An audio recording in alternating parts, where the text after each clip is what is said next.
Breaking news, felony charges filed today against former President Donald Trump. He's accused of trying to subvert the will of voters and steal the 2020 election.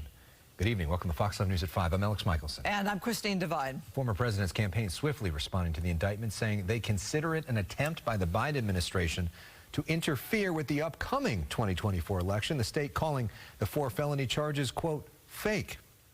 Criminal charges stem from the January 6th investigation. Former President Trump now facing 2 counts of conspiracy and 2 for obstruction. Madeline Rivera joining us live with the update from Washington, D.C. tonight. Big day, Madeline.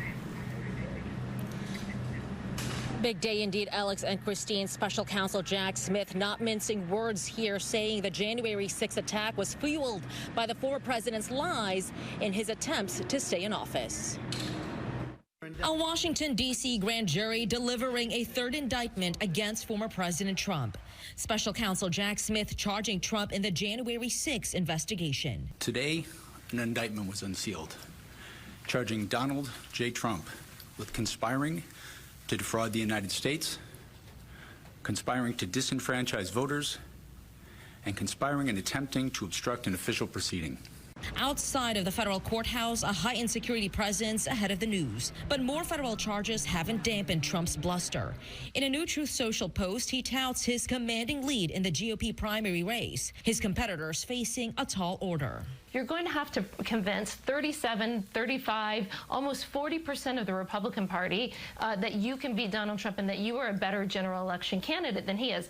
That's going to be tough whenever so many polls are out showing that Trump can beat Biden. A new poll shows President Biden neck and neck with Trump.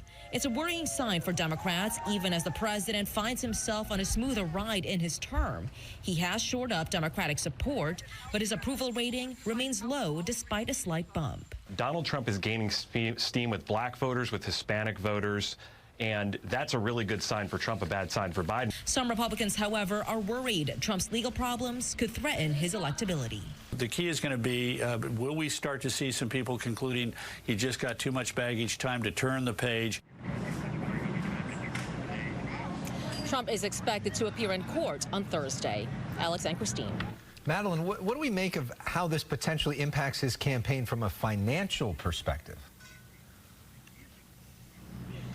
Right, Alex. So even though he's seen a bump in the polls, he's still dominating the GOP primary race. We've seen that he's taking a hit financially. His Save America Political Action Committee, which was created in the days after the November 2020 election, they now have less than $4 million in a bank after paying tens of millions in legal fees. Alex.